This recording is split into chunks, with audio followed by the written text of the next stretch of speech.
आज हम देखने वाले हैं क्लास 10th की सिविक्स। और यहाँ पे आपको एक चीज़ का ध्यान रखना है कि ये सेशन 2020-21 की अगर मैं बात करूँ तो इस सेशन में कोरोना काल के चक्कर में आपका सिलेबस कर दिया कम।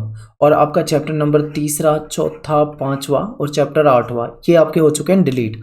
अब आपको पढ़ने कौन से हैं? केवल चैप्टर 1 पढ़ना है, 2 पढ़ना है, 6 पढ़ना है और 7 पढ़ना है। आज की इस वीडियो में हम देखने वाले हैं चैप्टर नंबर 6। तो चलिए देखते हैं इसको। स्वागत है आपको अपने YouTube channel Eklavya study point में। आज की इस वीडियो में हम देखेंगे क्लास 10th की सिविक्स और चैप्टर हमारा यहाँ पे छठा, राजनीतिक दल यानी कि पॉलिटिकल पार्टी, और इसका पार्ट 1 है। ठीक है, 2 पार्ट में इस चैप्टर को हम कवर करेंगे। इसका सेकंड पार्ट कल आपको मिल जाएगा। तो पार्ट 1 में देखते हैं क्या क्या महत्वपूर्ण टॉपिक हमारे लिए हो सकते हैं। सबसे पहला टॉपिक तो हमारा यही है कि राजनीतिक दल क्या है। चैप्टर का नाम भी आपका यही है, राजनीतिक दल। तो इसी के बारे में जान लेते हैं कि पॉलिटिकल पार्टीज क्या होती हैं। तो देखिए, आप एक लोकतांत्रिक देश में रहते हैं, भारत में, और यहाँ पे बहुदलीय व्यवस्था है, बहुत सारी राजनीतिक पार्टियाँ हैं। अगर मैं यहाँ पे आपको कुछ मेन पार्टियों के नाम बताऊं, जैसे कांग्रेस हो जाएगा, ठीक है, बीजेपी हो जाएगी, आप हो जाएगी, टीएमसी हो जाएगी, ठीक है, यहाँ पे आप एसपी कह सकते हो, सपा, बीएसपी हो जाएगी। बहुत सारी राजनीतिक पार्टी भारत के अंदर है। तो आखिर ये राजनीतिक पार्टी या राजनीतिक दल का मतलब क्या होता है? तो देखिए, राजनीतिक दल को लोगों का ऐसा संगठित समूह समझा जाता है, या या आप ऐसे कह सकते हो कि राजनीतिक दल लोगों का एक ऐसा संगठित समूह है जो चुनाव लड़ने, सत्ता हासिल करने के उद्देश्य से काम करता है। ये जो राजनीतिक दल होते हैं, इनका उद्देश्य होता है चुनाव लड़ना और सत्ता हासिल करना, सरकार बनाना। समाज के सामूहिक हितों को ध्यान में रखते हैं ये राजनीतिक पार्टियां, और उसको ध्यान में रखकर ये पॉलिसी बनाती हैं और कार्यक्रम बनाती हैं। पॉलिसी, कार्यक्रम, एजेंडा तय करते हैं जनता के लिए। और सामूहिक हित एक विवादास्पद विषय हो सकता है। आप समझिए, देखिए, जो भी राजनीतिक पार्टी है, चुनाव लड़ना है उसे, चुनाव जीतना भी है और सत्ता में भी आना है, ये उसका उद्देश्य होता है। चुनाव जीतेंगी कैसे? जीतने के लिए उन्हें जनता के लिए पॉलिसी बनानी पड़ेंगी कि भाई वो देखेंगे कि इस क्षेत्र में क्या समस्याएं हैं। उन्हें लगता है कि भाई मान लो कोई क्षेत्र है, वहाँ पे बिजली की समस्या है, वहाँ पे पानी की समस्या है, मान लो वहाँ पे स्कूल की प्रॉब्लम है, बसों की समस्या है, सड़कें टूटी फूटी पड़ी हैं, वहाँ पे बहुत तरह की समस्याएं हैं। तो वो उन समस्याओं को देखेंगे, पहले पहचानेंगे कि यहाँ पे कौन सी समस्या है, फिर उन समस्याओं को ध्यान में रख के अपनी पॉलिसी बनाते हैं, कार्यक्रम बनाते हैं। और फिर जब चुनाव होते हैं तो वो चुनाव के समय में जब वोट मांगने के लिए आते हैं, या फिर नेता जब रैली करते हैं, तो वहाँ पे वो इन्हीं मुद्दों को उठाते हैं कि जब अगर आप हमें वोट दोगे तो हम आपकी इन समस्याओं को सुलझा देंगे। तो ये आप समझते हैं सभी। तो यहाँ पे आप बता सकते हो कि राजनीतिक पार्टियां जो होती हैं वो एक ऐसा संगठित समूह है जिसका उद्देश्य होता है चुनाव लड़ना, सत्ता हासिल करना। ठीक है, इसीलिए वो जनता के सामूहिक हितों को ध्यान में रखते हैं, उनके लिए पॉलिसी बनाते हैं। और सामूहिक हित जो है ये विवाद का मुद्दा हो सकता है। क्यों? क्योंकि देखिए, विवाद का मुद्दा ये इसलिए हो सकता है कि हर व्यक्ति की राय अलग होती है। मान लो किसी के लिए स्कूल बहुत बड़ा मुद्दा है, कोई चाहता है कि स्कूल बने, तो किसी के लिए हो सकता है पुल बनना एक बड़ा मुद्दा हो, कि वो कहता है पुल बनना चाहिए यहाँ पे। कोई कहेगा कि यहाँ पे सड़क बननी चाहिए। हो सकता है कोई कहे कि नहीं भाई, हमें हमारे लिए रोजगार सबसे बड़ा मुद्दा है। ठीक है, कोई कहता है कि बसें चलनी चाहिए, बस ज़्यादा बड़ी मुद्दा है यहाँ पे। या फिर अन्य कई मुद्दे हो सकते हैं। तो सामूहिक हित में अगर हम ध्यान दें तो कई तरह की चीज़ें आ सकती हैं, क्योंकि लोगों की राय जो होती है वो अलग होती है। तो जो राजनीतिक पार्टियां होती हैं वो सामूहिक हितों के आधार पर लोगों को समझाने की कोशिश करती हैं कि उनकी जो पॉलिसी है वो बाकी राजनीतिक पार्टियों से अलग है। हर एक राजनीतिक पार्टी अपनी खूबियां ही बताती हैं और दूसरी राजनीतिक पार्टियों की कमियां बताती हैं। ठीक है, राजनीतिक पार्टियां जो होती हैं वो लोगों का समर्थन पाकर चुनाव जीतने के बाद अपनी उन्हीं नीतियों को लागू करने का प्रयास करते हैं। राजनीतिक दल जो हैं वो लोगों का समर्थन पाकर, ठीक है, चुनाव लड़ते हैं, और लोग जब चुनाव में वोट देते हैं उनको और वो जीत जाते हैं, तो जीतने के बाद जब वो सत्ता में आते हैं तो वो जो पॉलिसी उन्होंने बताई होती है कि हम सड़कें बना देंगे, हम नालियाँ बना देंगे, हम स्कूल बना देंगे, उन पॉलिसी को फिर इन्हें लागू करना होता है। राजनीतिक पार्टी जो होती है वो समाज के एक हिस्से से संबंधित होती है। तो इसलिए उन पार्टियों का जो झुकाव होता है वो एक विशेष वर्ग से भी होता है। जैसे कि मैं आपको एग्जांपल बता दूं, कुछ पार्टियां ऐसी हैं जो मजदूरों को मुद्दा बनाती हैं, कुछ ऐसी हैं जो किसानों को मुद्दा बनाते हैं, कुछ ऐसे हो सकते हैं जो स्टूडेंट को मुद्दा बना के चुनाव लड़ रही हो, स्टूडेंट के लिए। तो किसी ना किसी वर्ग से जुड़े होते हैं राजनीतिक दल। अब देखिए, जब भी आपके दिमाग में राजनीतिक पार्टी आती है तो क्या आपके दिमाग में आएगा? जब भी किसी राजनीतिक पार्टी की बात होगी तो आपके दिमाग में सबसे पहले आएगी बात नेता, क्योंकि हर राजनीतिक पार्टी में क्या होते हैं? नेता होते हैं। और क्या होते हैं उस पार्टी में? उन नेताओं के बहुत सारे समर्थक होते हैं जो उनको पसंद करते हैं, उनको सपोर्ट करते हैं। और उस पार्टी में कार्यकर्ता होते हैं, ठीक है, वो आप उनके एक्टिव सदस्य कह सकते हो, सॉरी आप एक्टिव मेंबर कह सकते हो, या उनके कार्यकर्ता, जो भी आप कहना चाहें, ठीक है। तो ये होता है किसी भी राजनीतिक दल में महत्वपूर्ण। किसी भी राजनीतिक दल की पहचान जो होती है वो उसकी पॉलिसी पे होती है और उसके सामाजिक आधार पे होती है। अब बात करते हैं कि ये जो राजनीतिक पार्टियां होती हैं इनके काम क्या होते हैं। लेकिन राजनीतिक पार्टियों के काम से पहले आप एक बात और समझ लो कि लोग जो होते हैं वो राजनीतिक पार्टियों से नफरत भी बहुत करते हैं, नाराज भी बहुत रहते हैं। अब क्यों नाराज रहते हैं? क्योंकि कभी कभी ऐसा भी हो जाता है कि राजनीतिक पार्टियां वादे तो बहुत कर देती हैं चुनाव में, पर उसको पूरा नहीं करती हैं। तो इसलिए फिर लोग क्या होते हैं, उन राजनीतिक दलों से नाराज होते हैं। कुछ लोग राजनीतिक पार्टियों से बहुत ज़्यादा नफरत करते हैं। आगे देखते हैं राजनीतिक पार्टियों के काम क्या हैं। तो राजनीतिक दल के बहुत सारे काम हैं, जैसे कि चुनाव लड़ना, ठीक है, नीति और कार्यक्रम बनाना, कानून बनाना, सरकार बनाना, विपक्ष की भूमिका निभाना, जनता के मुद्दों को उठाना, सरकार द्वारा चलाए जाने वाले कल्याणकारी योजना जो है उसको लोगों तक पहुंचाना। ये सब जो काम है वो किसके काम है? ये सब राजनीतिक जो पार्टियां उनके काम होते हैं, ठीक है। तो ये हमने यहाँ पे हेडिंग के रूप में देखा है। अब हम क्या करते हैं, एक एक पॉइंट को एक्सप्लेन करते हुए चलते हैं ताकि आपको और अच्छे से समझ में आए। सबसे पहले देखिए क्या है, अभी जब मैंने आपको बताया था राजनीतिक पार्टी क्या होती है, उसी टाइम मैंने आपको बताया था कि राजनीतिक पार्टी लोगों का एक ऐसा संगठित समूह है जो चुनाव लड़ना और सत्ता पाने के उद्देश्य से काम करती है, ठीक है। तो राजनीतिक पार्टी का जो काम होता है वो होता है चुनाव लड़ना। ज़्यादातर लोकतांत्रिक देशों में चुनाव राजनीतिक दलों द्वारा ही लड़े जाते हैं, ठीक है। यानी कि ज़्यादातर लोकतांत्रिक देश जो है वहाँ पे जो चुनाव होते हैं वो जो राजनीतिक दल द्वारा जो कैंडिडेट खड़े किए जाते हैं उनके मध्य में आपस में उनके बीच में लड़ा जाता है। जैसे मान लो बीजेपी ने किसी सीट से अपना कोई कैंडिडेट खड़ा कर दिया, फिर उसी सीट से कांग्रेस ने अपना कोई दूसरा कैंडिडेट खड़ा कर रखा है, फिर किसी अन्य पार्टी का कैंडिडेट, यानी एक ही सीट पे 2-2, 4-4, 5-5, 10-10 काफ़ी कैंडिडेट हो सकते हैं। वो सभी क्या करते हैं? चुनाव लड़ते हैं। राजनीतिक दल जो हैं उम्मीदवारों का चुनाव कई तरीके से करते हैं। अब जैसे अमेरिका जैसे देश की अगर मैं बात करूं तो वहां पे जब किसी कैंडिडेट को ये देखना है कि कौन सा कैंडिडेट खड़ा किया जाए, तो उसके लिए क्या होता है कि उसका जो उम्मीदवार होते हैं, जो कैंडिडेट होते हैं, उसका चुनाव जो होता है वो पार्टी के सदस्य और पार्टी के समर्थक ये करते हैं तय कि कौन चुनाव लड़ेगा। लेकिन भारत जैसे देश की बात करें तो यहाँ जो नेता होते हैं, बड़े नेता जो होते हैं, दलों के जो बड़े नेता होते हैं वो तय करते हैं, ठीक है। जैसे मान लो आप चाहते हो कि भाई मैं चुनाव लड़ूं, तो आप किसी पार्टी से जुड़े हुए हो, आप उस पार्टी से बोलोगे, मान लो आप एक पार्टी से जुड़े हो, वो एक्स नाम की पार्टी है, ठीक है, आप एक्स नाम की पार्टी से जुड़े हो, आप जाओगे उस एक्स नाम की पार्टी को कहोगे कि भाई मैं चुनाव लड़ना चाहता हूँ, तो उसके जो बड़े नेता होंगे वो तय करेंगे कि आपको उम्मीदवार बनाना है या नहीं बनाना है, ठीक है, आपको टिकट देनी है या नहीं देनी। तो ये होता है भारत में। आगे देखिए चुनाव लड़ना, आगे दूसरा पॉइंट जो है वो है नीतियां और कार्यक्रम बनाना। यानी ये जो राजनीतिक पार्टियां होती हैं वो नीतियां और कार्यक्रम बनाती हैं। तो विभिन्न राजनीतिक दल अलग अलग नीति और कार्यक्रम को मतदाताओं के सामने रखते हैं। मतदाता अपनी पसंद और नीति कार्यक्रम के आधार पर चुनाव करते हैं। जैसे मान लो क्या होता है भाई, जब चुनाव होते हैं आपने देखा होगा नेता आते हैं, अलग अलग पार्टियों के नेता आते हैं, वो अपने भाषण देते हैं। कोई कहता है हम स्कूल बना देंगे, कोई कहता है हम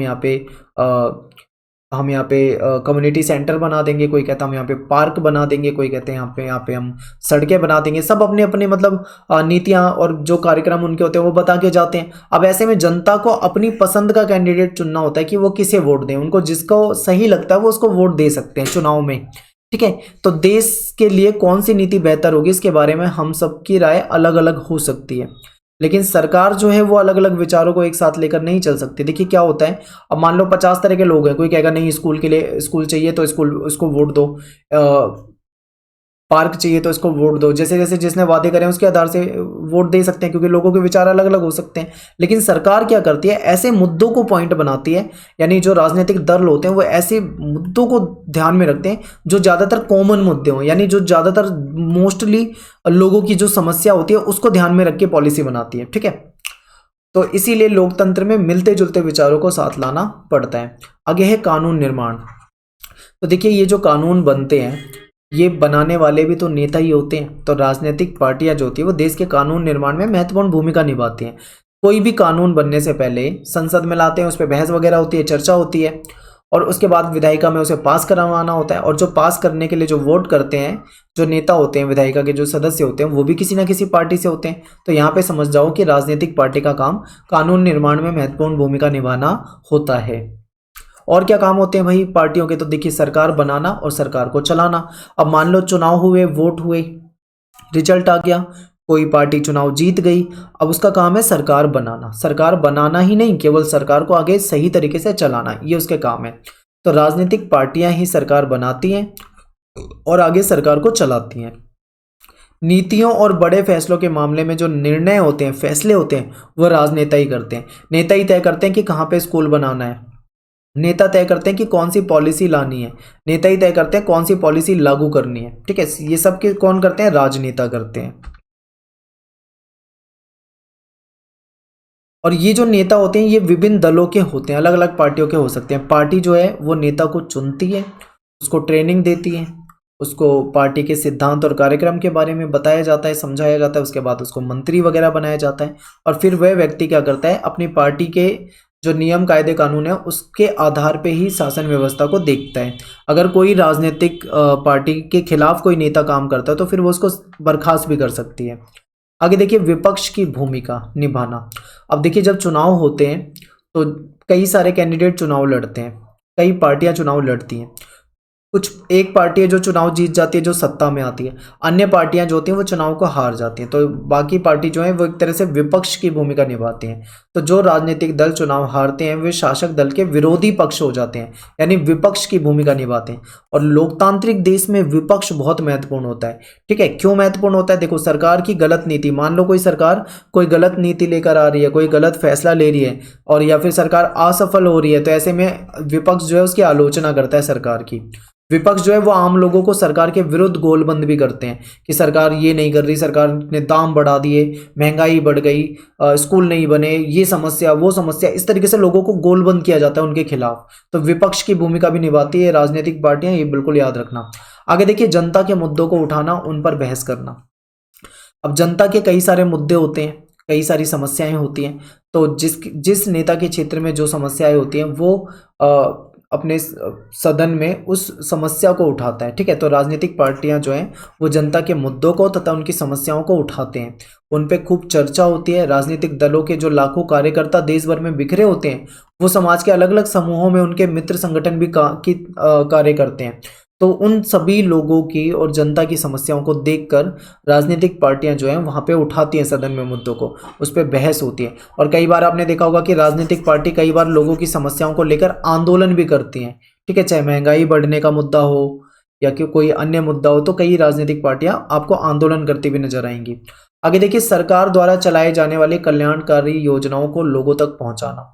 अब सरकार कई सारी योजनाएं बनाती है, जनता तक उसको पहुंचाना भी एक चुनौती वाला काम होता है। तो राजनीतिक पार्टियां जो है वो सरकारी मशीनरी तथा सरकार द्वारा चलाई जाने वाली जो योजनाएं होती हैं उन योजनाओं को जनता तक पहुंच बनाती हैं।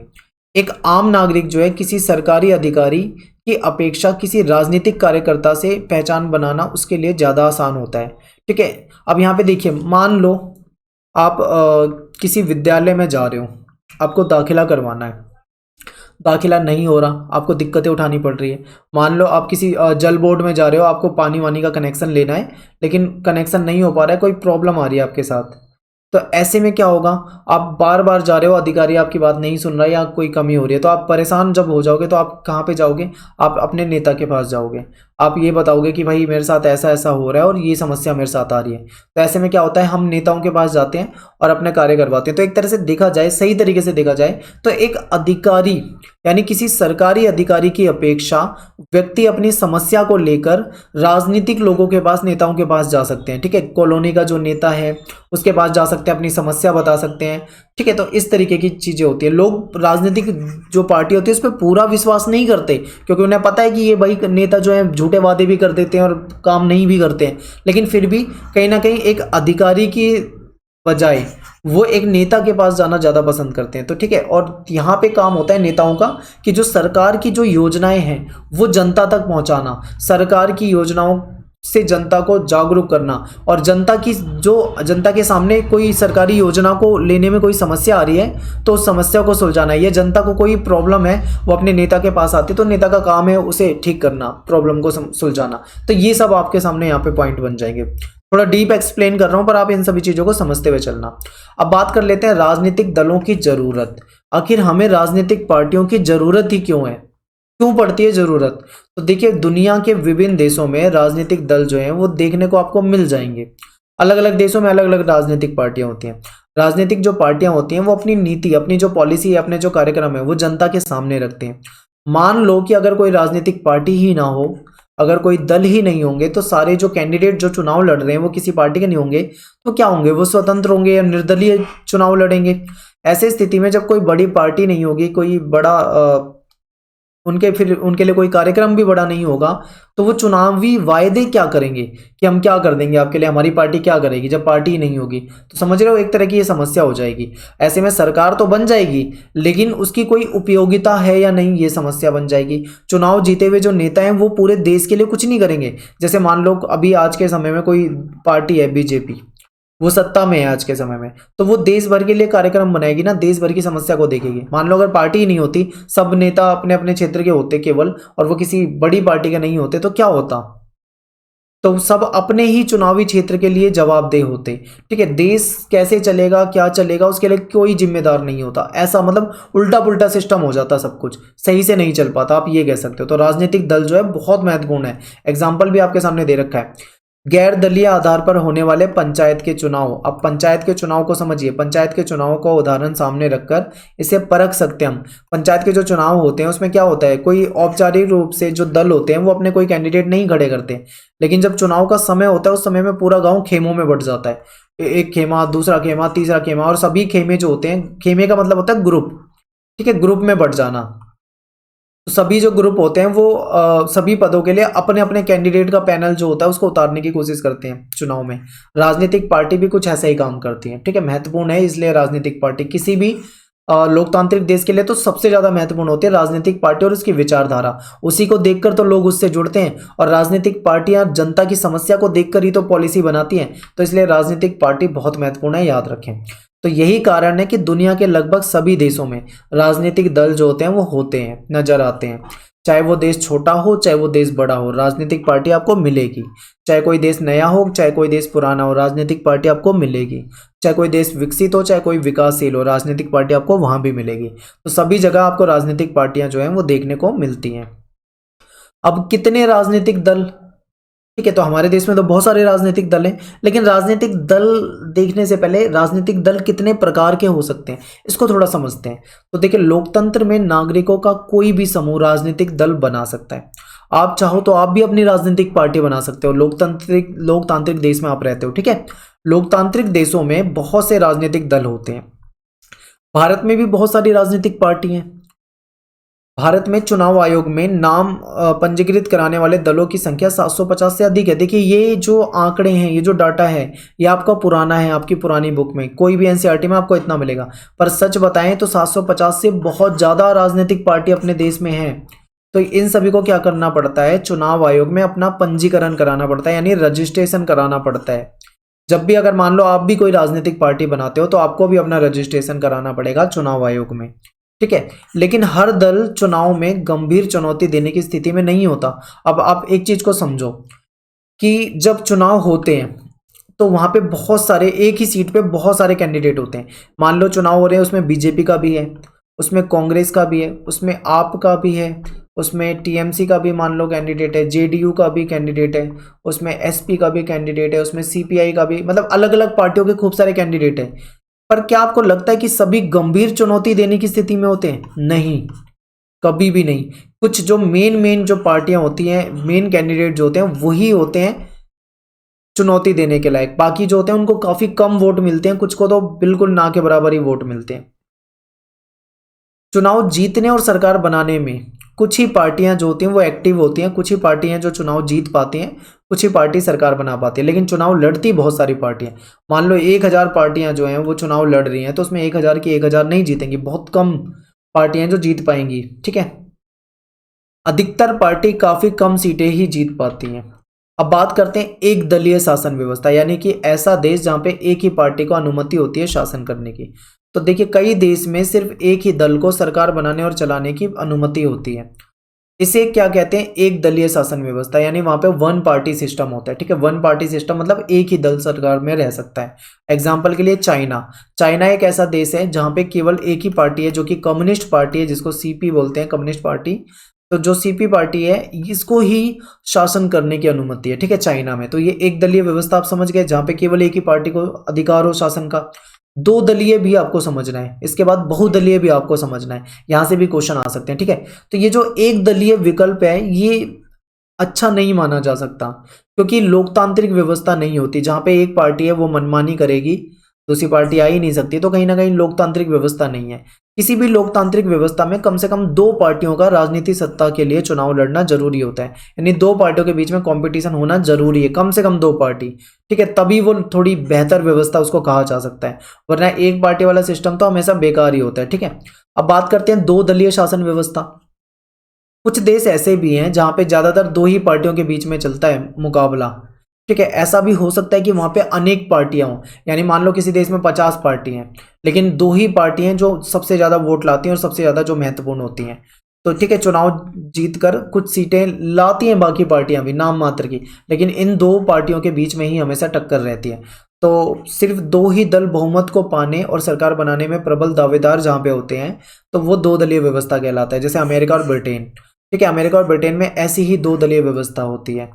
अब यहाँ पे बात कर लेते हैं बहुदलीय व्यवस्था, जहाँ पे बहुत सारी राजनीतिक पार्टियां होती हैं और उनका मौका भी हो कि वो चुनाव जीत के सरकार भी बना सके, तो उसको बहुदलीय व्यवस्था कहते हैं। ऐसा कहाँ पे? ऐसा भारत में। तो देखिए, जब अनेक दल, बहुत सारी पार्टी सत्ता पाने के लिए, यानी होड़ में लग जाए, कॉम्पिटिशन में लग जाए, ठीक है, और दो दलों से ज्यादा दलों के पास अपने दम पर या फिर दूसरों से गठबंधन करके सत्ता में आने का अवसर हो, यानी कि कोई ऐसा देश जहां पे बहुत सारी पार्टियां हों, वो चुनाव लड़ रही हों, और वहां पे दो दलों से ज्यादा पार्टी या फिर उनमें आपस में गठबंधन बना के भी, अगर उनके पास मौका हो कि गठबंधन बना के भी सरकार बना लो, तो इसे कहते हैं बहुदलीय व्यवस्था। भारत एक ऐसा देश है जहाँ पे बहुत सारी पार्टियां हैं। ठीक है, बहुत सारी पार्टियां भारत में है, तो इसीलिए इसको कहा जाता है बहुदलीय व्यवस्था। और इस व्यवस्था में कई दल गठबंधन बनाकर भी सरकार बना सकते हैं। याद रखें, कई बार क्या होता है कि कुछ पार्टियां जो होती हैं उनको उतना बहुमत नहीं मिल पाता, तो वो दूसरी पार्टियों से गठबंधन बना लेते हैं। तो तीसरा पॉइंट अपना गठबंधन हो जाएगा कि गठबंधन सरकार क्या होता है, या जिसको मोर्चा भी कहा जाता है, अलायंस भी कहा जाता है। ठीक है, तो देखिए, जब किसी बहुदलीय व्यवस्था में अनेक पार्टी चुनाव लड़ती हैं, बहुत सारी पार्टी चुनाव लड़ती हैं, लेकिन उन्हें बहुमत नहीं मिल पाता।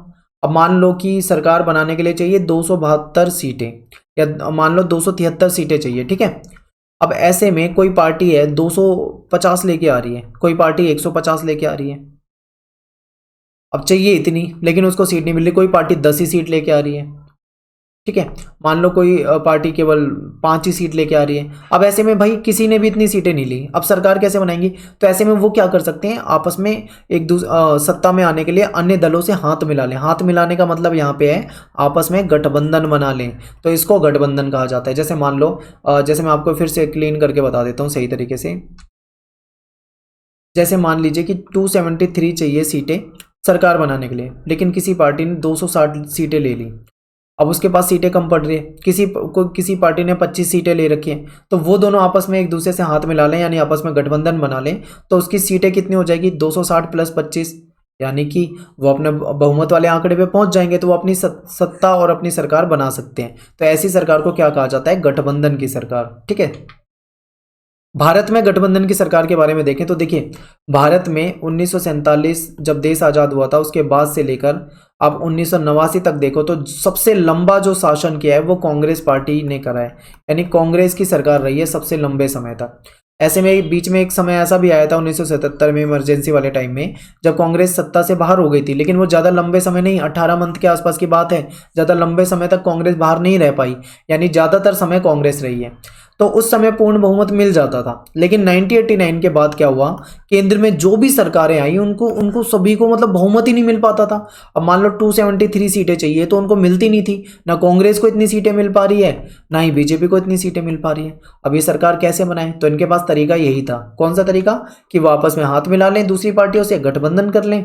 तो भारत में फिर गठबंधन की सरकारें आई और बाद में ये गठबंधन जो थे राष्ट्रीय मोर्चा, वाम मोर्चा, इस तरीके से बने थे। लेकिन बाद में ये गठबंधन परमानेंट ही हो गए 1989 के बाद। धीरे धीरे फिर बाद में क्या हुआ, एनडीए बना यानी बीजेपी का गठबंधन बना, फिर यूपीए बना जो कि कांग्रेस का गठबंधन है, वाम मोर्चा वगैरह इस तरीके से। अब गठबंधन में क्या होता है, एक चीज ये भी समझ लीजिए, गठबंधन में क्या होता है, एक पार्टी होती है जो मेन पार्टी होती है, लीडर पार्टी या बड़ी पार्टी, इसके अलावा अन्य छोटी छोटी पार्टियां उसमें जुड़ जाती हैं, प्लस हो जाती हैं, तो इस तरीके से वो गठबंधन बन जाता है। ठीक है, तो ये आपको यहाँ पे समझ में आ गया। तो ये था हमारा आज का पार्ट वन में मैंने आपको आधा चैप्टर डिस्कस कर दिया है और सारी इंपॉर्टेंट बातें यहाँ से बता दी है। नेक्स्ट पार्ट 2 जो आएगा हमारा, आपको उसे भी ध्यान से देखना है और पार्ट 2 में आपका चैप्टर जो है वो कंप्लीट हो जाएगा। तो मिलते हैं फिर नेक्स्ट वीडियो में। थैंक्स फॉर वॉचिंग सभी को। जय हिंद, जय भारत।